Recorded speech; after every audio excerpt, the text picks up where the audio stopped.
I think what has really become of marketing is that it's completely turned around.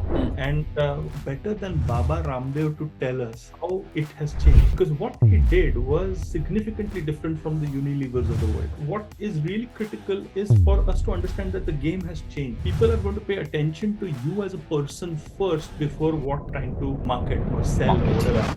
How to identify the personal brand. This world is very quick in commoditizing things because you easily copy things. You cannot really differentiate yourself for a long period of time. However, what you can do is make your voice distinct. You said that, hey, I like what you're writing on LinkedIn. It's because somewhere there is a resonance of value.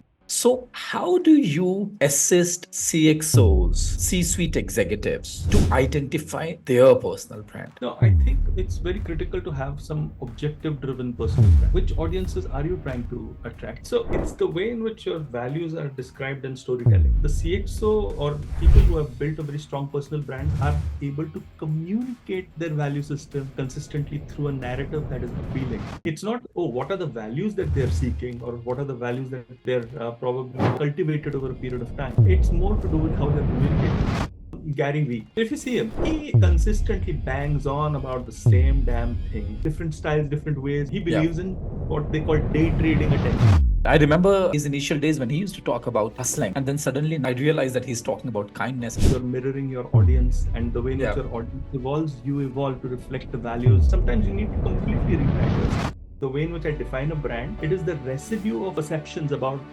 you. It is not the messaging, it is the residue of what remains behind because of all of what you're saying. Siddharth, such a pleasure having you here.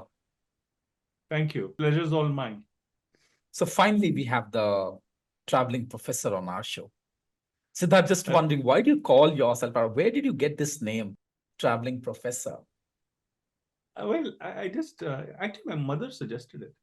Yeah? Yeah. So my mom and dad actually run a very popular Marathi podcast called Marathi Khidkitun, right? And they started telling me that, hey, you're always traveling and you're teaching. And so it's quite a unique thing that you're doing. So why don't you build something around this property, right? You're the traveling professor. And so I quickly checked Insta handles and stuff like that. I said, oh, okay. The traveling professor doesn't exist right now. So I started with an Insta handle. And it just stuck because that was so true to what I was doing. So the personal brand that I built out of the traveling professor was directly connected to my reality. And so therefore it found resonance. I've been following you on LinkedIn, and I find everything that you write quite fascinating and quite relevant to what's happening in the world today. I think it's very important for us to understand, marketing genius like you, Siddharth, to understand what works in today's world, right? The major audience for this podcast is CXOs minus one. And one of the topics that people are researching on and talking about is personal branding. Yeah. Let's start from the basics. Why is personal branding important in today's age and the space that we are operating in? I think the world has tremendously changed from brands talking down to customers or communicating through campaigns to one where there is information symmetry between audiences and brand. So which means that you need to have a one-on-one conversation as if you're an equal. When you go to a doctor, you already know what disease you've got and what prescriptions you need, and you're just informing the doctor. That's an example of information symmetry. So coming back, I think what has really become of marketing is that it's completely turned around. And better than Baba Ramdev to tell us, how it has changed. Because what he did was significantly different from the Unilevers of the world. Yeah. What he did was that he built his personal brand first, right? So he built his personal brand. He had a channel of distribution and communication called Astha. He connected to a movement which was around Patanjali and all of that. And before Patanjali, the product came into being. So what he was doing was he was connecting to yoga. He was connecting to the Bharat thing. He was teaching stuff. He had a bunch of early adopters and innovators, and then he launched the product. And so therefore, what is really critical is for us to understand that the game has changed. People are going to pay attention to you as a person first before what you're trying to market or sell or whatever. Yeah. So your reputation is all important. There was a time, Siddharth, when people would introduce themselves that I am the vice president marketing, I am the CEO of so and so organization. Yeah, And the new concept talks about where people are building their own brands. true. Where does this fit in? I mean, I'm still not been able to understand this whole game, this whole canvas, right? Yeah, see, organizational hierarchies were a bragging point, or it communicated status. Yeah. And I don't mean it as a negative. I mean it as a reality check. So Hmm. people were communicating who they are, what they represent, and what their power of agency is through their title. Hmm. Now, because work associations have reduced, the gig economy has increased. What people are finding more salience is in calling themselves digital rock stars or something like that, right? Yeah. Digital Now, the problem, ninjas, yeah, rock and by the stars. way, I hate that digital ninja thing because you can't all be ninjas, right? So Yeah, you no, so the first person who did that was probably gaining some success out of it, but the 1 millionth digital ninja is not a ninja; he's just a copycat, correct. right? Correct.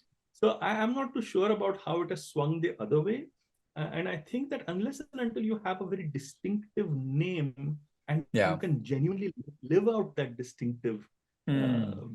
personal brand, you should stick to very straightforward names Hmm. on LinkedIn. The world is talking about personal branding.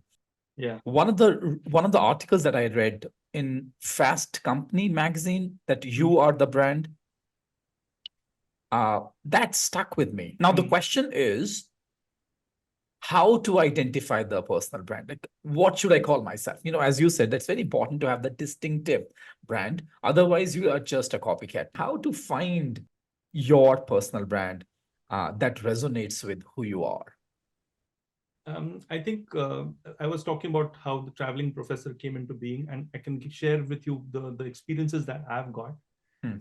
See, this world is very quick in commoditizing things. As we Hmm. were talking about Digital Ninja and all of that. Why? Hmm. Because you can easily copy things, and especially in the age of AI and stuff like that. So I think that differentiation is a losing game. You cannot really differentiate yourself for a long period of time, Hmm. even with your personal brand, because somebody else is going to copy what you're doing.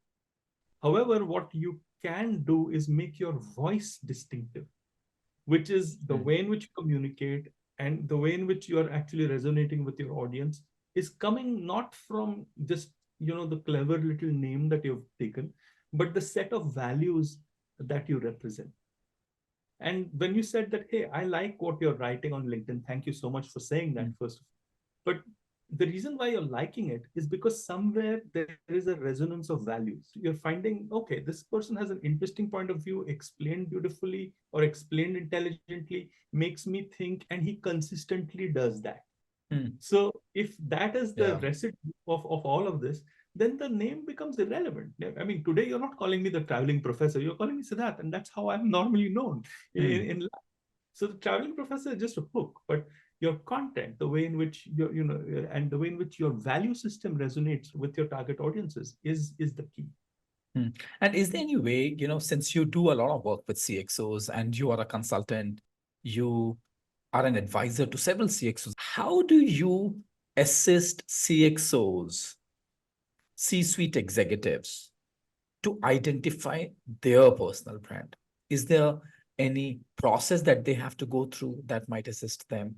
If you were to ask me, Gaurav, what's your personal brand? I would fumble. I'm not sure. How should I introduce myself? So first of all, we should think of a good name for you at some point in time. But but Yes. but besides that, if I have to look at CXOs, see, a lot of CXOs have actually come to a place wherein they are CXOs because their personal brands are strong. Hmm. And when we are talking about strength of a personal brand, we should not think only in terms of name or logo or identity in any case. What we Hmm. should be looking at is what the way in which I define a brand, whichever brand is, it is the residue of perceptions about you or a product or a service that you represent over a period of time. It Hmm. is not the messaging, it is the residue of what remains behind because of all Hmm. of what you're saying. So the CXO or the CXO minus one is already on that path wherein they are very clear. So first of all, what I would say is even though you might fumble in explaining what your personal brand is, a lot of your audience probably is recognizing what you stand for in terms of the values and stuff. That they're already getting a lot of it. Now, probably a lot of CXOs reach to that place without developing a personal brand because they're very good in some sort of craft or expertise. And then suddenly they're pushed to a position of power. Those are the people typically that you could help in, developing a personal brand for them. Yeah. As I'm just talking to you, Siddharth, few of the names which are standing out for me is people like Shiva Kumar, Noj Kohli, or Prabhir. All these people are so consistent in their messaging, kind of messages that they deliver, and they continue to do what they've been doing for a long time. Yeah. But if you look at from a marketing lens, Yeah. what have you noticed that what is it that these CXOs are doing about their values, about the traits, about the gifts that they have been blessed with, that have helped them to become the brand that they've been able to create for themselves? At the end of the day, we all have some values that we believe in, consciously or unconsciously. But at the same time, only 2 out of 10 would have been able to communicate to the world. So, yeah. So it's the way in which your values are described in storytelling. I think that's the absolute key over here. Okay. All of us are born with a value system, some good, some bad, a mixture. Yeah. The CXO or people who have built a very strong personal brands are able to communicate their value system consistently through a narrative that is appealing. It's not like, oh, what are the values that they're seeking, or what are the values that they're probably cultivated over a period of time. It's more to do with how they're communicating it. Let me explain this a little more. Okay, so you're looking out for a job. What we do immediately is, oh shit, now I need to look out for a job, which means that I need to up my skills. So let me learn this program, let me do this, etc. So you're trying to improve the ingredients. Now, actually, what you should be doing is improving the recipe, which means, okay, these are the skills I've got. How do I present them in a way that is going to catch attention? Sure, you can learn. You don't need to learn just because you need to find a job. You should be learning in any case across time. So that way, I think CXOs are already doing it, and values are something that they're very good at communicating consistently. Possible to give an example where you have actually witnessed somebody starting to build a brand, and then in 1 year, 2 years, 3 years, have been able to consistently deliver on the unspoken promise and establish himself, herself as a brand, that this is what I stand for. Yeah, no, I think that there can be contrarian examples, right? So I'll give you 2 examples, and both of them I admire in a lot of ways, but also don't like everything that they're saying, right? Yeah. So we don't have to always like all the brands. Exactly. So the first one is Gary Vee. Okay, so if you see Gary Vee, so if you see him, he consistently bangs on about the same damn thing in a different styles, different ways, and all of that. Is he making intelligent points? Of course he is. Is he making points which are over the top and irritating sometimes to hear because of the manner in which he describes them? Yes. Are there some points which you disagree with completely? Like, for example, I disagree with his point about bombarding people with loads and loads of content, which is not, I think, the way to go.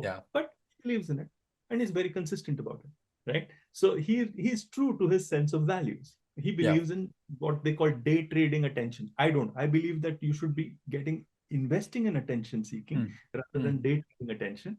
But that's another story. Let me tell me more about day trading and investing. That's another beautiful concept. So what he says is you need to go towards underpriced or undervalued platforms, and you need to make whatever content in a huge amount of content, so that you are able to continuously, as if like you're day trading on the stock exchange, you're day trading for attention, right? I don't think that is the only way to do it. It's tactically good, and you should be doing it at points in time, but you should also balance it with a strategic perspective, which is like, be like Warren Buffett, right? Be like Warren Buffett and invest in getting attention. Create a very strong signal that you're proud of. Yeah. So that's where I kind of disagree a little bit with him. But it's day trading and investing in attention. But coming back, so that was one example. Second example is Professor Scott Galloway. Now, he obviously is a branding professor who started being a branding professor. He was an investor and an entrepreneur. And over a period of time, he's built his brand in a very strategic manner through something which is around podcasting for himself called the Prof G Show, and also done something around collaborating with a lady called Kara Swisher, who's a journalist and does another podcast called Pivot. So what he's doing is that he's distributing his personal brand and is actually looking at communicating different aspects of his personality, which like on one platform, one of his values stands out really big. Second platform, another one, and stuff like that. He's incredibly funny across. Again, I don't agree with some of the things that he says, or I find his humor off-putting at times. But I think that he's very, very good at doing this. Since we are talking about Gary Vee, and I think without a doubt, he has been instrumental in inspiring so many content creators. I mean, he started talking about content when nobody was talking about content. I remember his initial days when he used to talk about hustling. And then suddenly now I realize that he's talking about kindness. And I wonder how come somebody who's just talking about hustling has shifted the gears and talking about kindness. There are individuals who have been able to consistently stay at the brand that they created for themselves. So for example, let's say Amitabh Bachchan, Shah Rukh Khan has been able to maintain that brand for himself, not one generation, not two generations, and three generations, four generations, they are in love with these brands like Shah Rukh Khan, Amitabh Bachchan, Salman Khan, right? A cousin of mine, she loves Salman Khan, and her mother loves, Salman Khan. Her daughter loves Salman Khan. Three generations, they are in love with Salman Khan, right? How does that happen? And then we have the world where people are talking about Taylor Swift. There's a lot to unpack here. So let's take it one celebrity at a time. Okay. Yes. So the first thing is I must tell you about Gary Vee and the shift from hustling to kindness. Kindness, yeah. See, before the podcast started, we were talking of how you're mirroring your audience, and the way in which your audience evolves, you evolve to reflect the values with you. That's what he's doing. So he's very smart. What he's done is he was talking to hustlers when they were in their late 30s or early 30s. Now, when they've gone slightly older and they're looking at repaying back and looking at kindness and connecting he's connecting to kindness now. So there's something that now he might be doing it genuinely, right? He himself might have undergone that transformation. Yeah, you never know. I mean, that's this whole Madonna, Taylor Swift thing going, right? You're growing with your audience. So that's one. Salman Khan, very interesting, because Salman Khan is appealing to the young and the young at heart and the not so young at heart. Okay. So which means that the celebrity is the same, but the reason why I'm liking is because of a different value. This is possible as long as there is no big conflict in those values. Right. So Salman Khan represents a certain sort of stability to a certain generation. Let's say Gen X, they look at Salman Khan as nostalgia. He's somebody who's like Maine Pyar Kiya and all of that. Yeah. And then you have people who connect to his Dabang thing, which is probably millennials. And now Gen Zers are connected to Salman Khan in a different way. Now, that balance of managing these values and not letting them conflict with each other is the absolute key. Amitabh Bachchan, on the other hand, had suffered a problem with his personal brand because of the fact that he was continuing to chase a younger audience when he was getting older and older. And when he shifted, when he changed, and he decided to, people were disparagingly calling him the angry middle-aged man rather than the angry young man. Right? So, and then he shifted. So there sometimes you need to completely rebrand yourself. So there are different strategies based upon how you have reached somewhere. And final example, the name that you have not mentioned, but it's different. See, Shah Rukh Khan, Amitabh Bachchan, and everybody else were celebrities even before social media happened. So in a way, they're just transporting their glory to social media. Okay. Or a cricketer like Virat Kohli is transporting that glory. What is more interesting is to see a celebrity like Will Smith. Now, I know he had that incident with Chris Rock and stuff like that, but leave that aside for a minute. If I look at Will Smith, his Instagram account is very interesting because Hmm. it does not only reflect what he's doing as a celebrity. He Hmm. is genuinely having fun and becoming an Instagram influencer. Hmm. Okay, so his content on Instagram is quite interestingly juxtaposed with his celebrity nature. Hmm. Yeah. I think that's very important to understand your audience. Oh yeah, Yeah. yeah, And that's where just because you are a doctor does not mean all your patients are your audience, right? no, Now, is there any way, as a marketeer, Siddharth, what is your perspective on what can help a C-suite executive to find their audience, right? Just because somebody you are talking to is a CFO, does it mean that the person needs to have only professionals younger than him as their audience? Or is there any other perspective that you may want to bring in here? no. I think it's very critical to have some objective-driven personal brand. Which audiences are you trying to attract, and for what reason? Are they vanity metrics, or are they suiting some business that you have or some purpose that you have? Now, again, just because you're in the business of selling Croson doesn't mean that you continuously talk of I'm the Croson king. What you perhaps could do is actually talk about the That's a fact that good one. Croson King. yes, it's true. Then, you talk about holistic pain management and avoiding heart attacks and stuff like that, and standing for health, and then selling Croson. So I think that there are various ways in which you can do that. Siddharth, one of the challenges that I have personally faced in my life is every time when I'm the crossroads in my life, I'm not been able to identify what I would like to do in my life. Hmm. Welcome, So, welcome to humanity, I would say. yeah, I get fascinated with 10 things, right? So my mind wanders in all the directions. Hmm. And here you are talking about it's very important to understand who your target audience is. Yeah. I'm not clear about my own self. And I come across so many C suite executives where they are not clear about what they want to do in their life. And that's when they're mid 40s, they struggle. Yeah. No, I think by the mid 40s, you have a bag of experiences that are conflicting with each other. Yeah. So, which means that you have individual experiences and value systems, and then you have Yeah. socially driven and imposed value systems, and they're Yeah. conflicting with each other a lot. Yeah. And that's where it's very important to individuate yourself from that. Yeah, agree. But the process is very, very difficult. It's not that easy.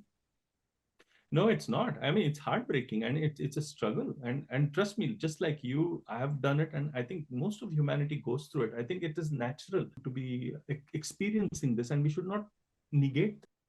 Hmm. Although what I do feel is when we are going through a process wherein I want to try this and try that and try this, there's a thing that I've written in one of my books, and is that I'd rather be a fan of Shah Rukh Khan, Roger Federer, and Sachin Tendulkar than be them. Hmm. Right? Why? Okay, because I love watching these people in Yeah. action. Right?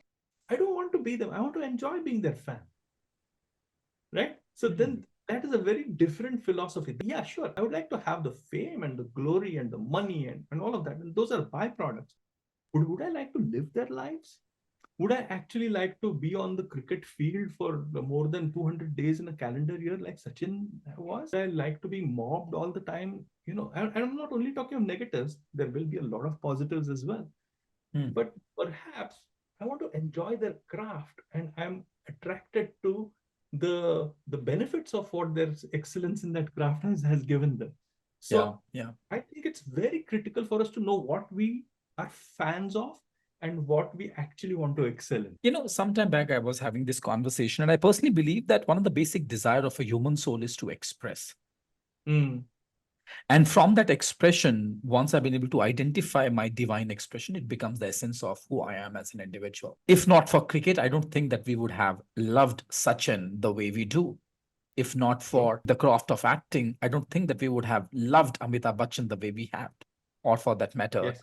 tennis is to Roger Federer. You brought in a beautiful perspective where you said that there are certain things we already have a bag full of our own experiences, and then we realize, hey, shucks, man, that's not the kind of experience that I wanted to have for myself.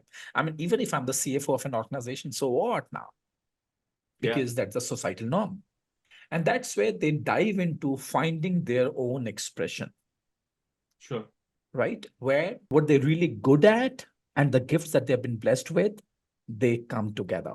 Why am I asking this question from you, Siddharth? You have written 3 books. Yes. How did you find your true expression? What process did you go through? Such a good question this is. So what I realized when I wrote my first book was an insight about the human mind. And I realized that I have some default methods of thinking. You can call them mental models or neural networks. And what I understood was that we are always either operating out of ego or entropy or laziness, you might want to call it, love and discovery. But we are just dancing from one neural network to the other without really knowing it. So it's really unimportant for you to take each thought seriously. Rather than that, understand where that thought is coming from, which neural network it is coming from. And so I started this exploration of understanding, these neural networks, this default. Can I change the thing? Can I be more observant and all of that? And over a period of time, as I was doing it, I was invited to teach. That was a pivotal thing because when I taught for the first time, I just understood that this is it for me. And it was really interesting. And I just kind of built on that strength. So I started as a visiting faculty, then I became an adjunct faculty, a senior advisor, then I became associate dean for a while, then again shifted to trying to teach and have a deeper impact than just one institute, and then taught industry learners. So what happened was that I started building on that voice that I found. But before that, there was a deep sense of self-discovery of who I am and who I'm not. And then I found my voice. And finding your voice, it's not at all an easy process. No, it isn't. No. Possible to share with us the discomfort that you had to go through? People find it extremely difficult to disidentify themselves from the organization that they've been working with and the designation and the card, the business card. Yeah. They tend to carry in their pocket. Oh, yeah. Right? Oh, yeah. They get identified with that. What was that process? So first, what I'd like to say is that struggle continues even till today. You're continuously struggling with your ego, which is an integral part of you being human, and the soul or the self or whatever you want to call it. If you want to be spiritual, if you want to be scientific, I don't mind. Either way. So there's always this tussle. And I think that's the divine struggle. So you should have that divine struggle every day. So that's number one. For me, I was quite it was quite natural for me because I started as a visiting faculty while still working, then adjunct, so a little more, till the time that there was a tipping point where I said, look, I'm not really enamored by my past life or my current life. I would rather do this different thing instead. It does take courage because society typically says that a teacher is somebody who teaches, can't do, etc. But I think that whole thing is old hat now. It's changing quite a bit. And there were a lot of pressures, but my family definitely supported me. They wanted me to succeed as a teacher because they could understand how much I was enjoying it and how much it meant to me and the fact that I was excelling in it. So I think that sort of external validation is also important. I mean, you might want to just say, no, I'm going to follow my passion and all of that. I don't think passion exists outside of you. I think you have to be a passionate person. You can't find something that you're passionate about. You have to be a passionate person.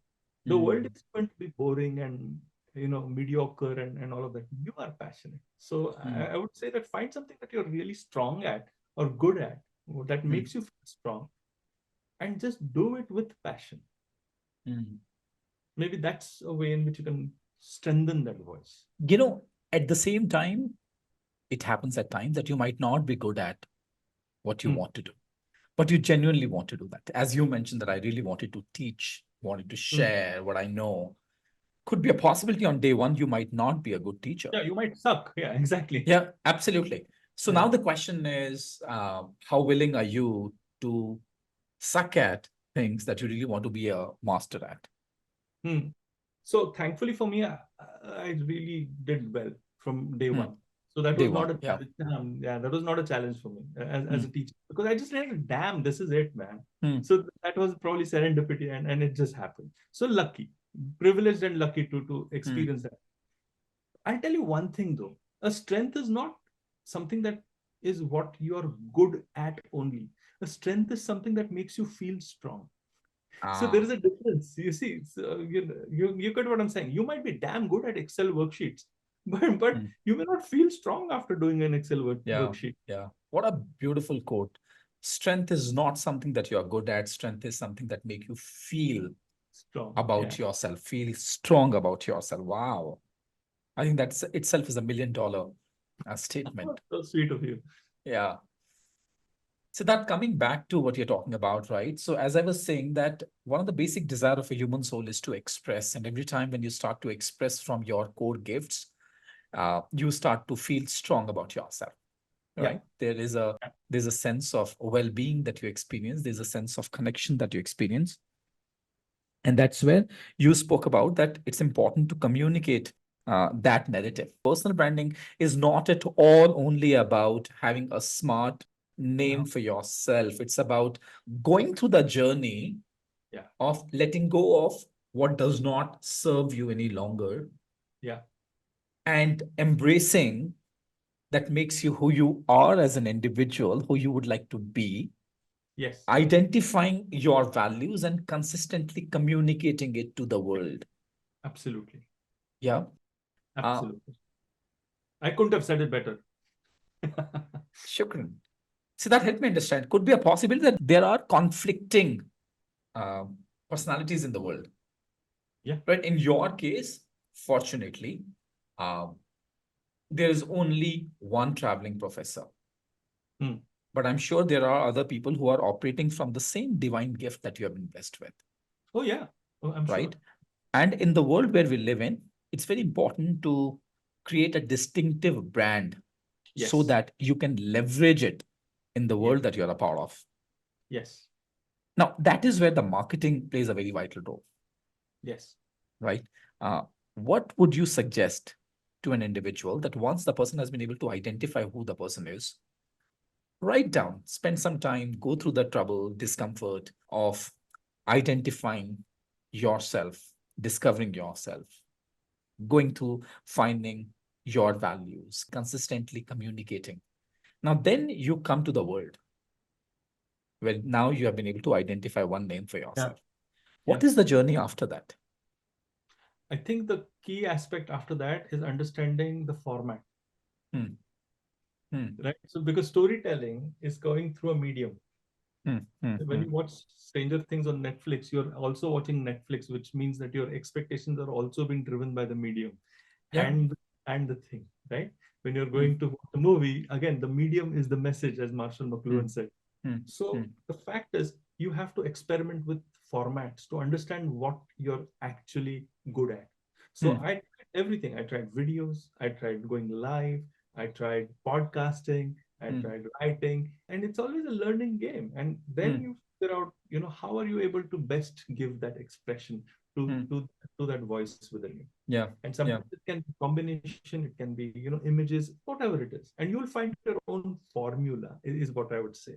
Yeah. And the second thing is, you have to start somewhere, which means that probably start journaling. Hmm, So so that will mean that the barrier is down, or just start making some home videos or doing something which you're not hmm, exposing to the world. Do it for 100 days. hmm. What's Wow. stopping you Okay. from doing that? Yeah. And you'll understand that on the 100th day, you are definitely closer towards a better form of storytelling than you were at day Yeah. one. Without a doubt. Yeah.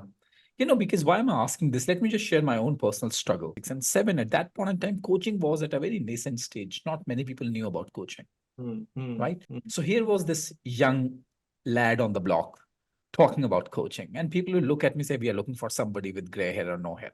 hmm, So hmm, that means at hmm, that point in time, the struggle was with people who were senior. And hmm, at that point in time, there were very few senior coaches in the market. So the hmm, competition was with them.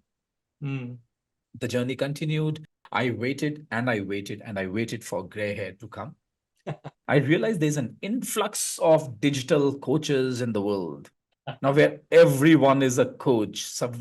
Somebody is a teenager coach, digital coach, creative coach, marketing coach. So weird, isn't it? It was like you experienced the contrast all the time. Yeah. The struggle of the contrast always. And Yeah. I was questioning myself how to deal with that. I'm sure there are so many professionals, specialists in the market who have not been able to promote themselves on social media. They've not been able to market themselves well. Yeah. What is the way out for them? I think this is very important. First of all, coaches have a challenge. They are often mistaken with mentors and trainers and teachers, and coaches are different, right? And you know this much better than anybody else does. So, and then the struggles that you faced are real. Now, if you had to revisit the past, it's a waste of time. I would rather tell you what maybe can work for anybody right now in this. I think that the critical aspect is because of increasing competition and because of the fragmentation and this is across categories, right? If I look at digital marketing teachers, which I am a digital marketing teacher, right? It's across. Everybody's a digital marketing teacher, right? So the fact is, I love the fact that there's a lot of people because that grows the category, right? So I look at it, I reframe it completely. It grows the category. So I'm very happy that there are so many people who are teaching digital marketing, because then if I focus on being distinctive and true to my voice, I'm going to be able to genuinely stand out and rock it. So rather than actually trying to differentiate myself from the others, I would say screw all that. Okay, it is not a battle of differentiation at all. It is a battle of distinctiveness. Yeah, yeah. So it's not young, It boils old. down to finding your voice. It does to a large extent boil down to finding and then communicating your voice interestingly through format. Yeah. Super. So that with all the understanding of marketing that you have, where do you struggle as a marketeer to promote yourself? Where you know that the philosophy that you have been living with, the philosophy that you have been teaching to others, the principles that you have always stood by to, at times they don't work in your life? It's a very, very good question. I think I certainly struggle in the bottom of the funnel sales conversion thing, because I'm not necessarily a negotiator or somebody who will go in and nail the deal and all of that. So that is one. Certainly, I hands up, I struggle there as a marketing person. I don't struggle anywhere else. I struggle there. I don't struggle with ideas. I don't struggle with creating demand. I don't struggle with all the rest of it. So what I have understood is this is where you need to partner or have strategic alliances. Why are you working on your weakness? You don't need to own the whole stack. Make sure that you connect and partner with somebody who can convert all this beautiful stuff that you can offer to the table. Yeah.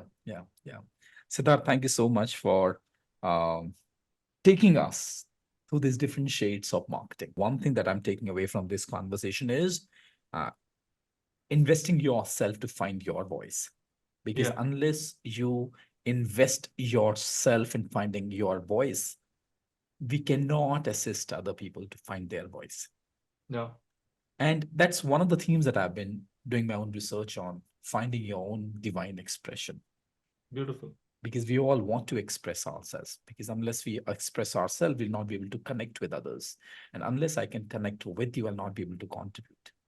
So the basic foundation is finding your voice, as you said, and I would call it finding your divine true expression. And I look forward to having more conversations with you. Lovely. Look forward. It was wonderful interacting with you. Thank you so much. All the best.